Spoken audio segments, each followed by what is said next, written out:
Welcome back. તો અમદાવાદમાં ફરી ગેરકાયદેસર કફ સિરપનો જથ્થો ઝડપાયો છે. એસઓજી ક્રાઇમે અમદાવાદના જમાલપુરથી ગેરકાયદેસર સિરપનો જથ્થો જપ્ત કર્યો છે.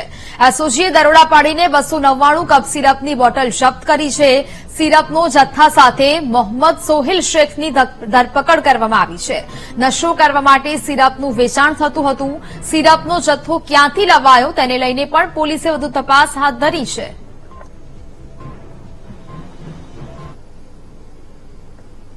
મોહમ્મદ સોહેલ શેખ નામની વ્યક્તિ પાસેથી જમાલપુર શાળા નંબર 1ની પાછળથી એના ઘરેથી 299 કપ સિરપની બોટલ એસઓજી ક્રાઇમ બ્રાન્ચ દ્વારા પકડવામાં આવી છે અને તેની વિરુદ્ધમાં ગુનો દાખલ કરવામાં આવ્યો છે. ટોટલ 55,000 ઉપરનો મુદ્દામાલ પકડવામાં આવ્યો છે.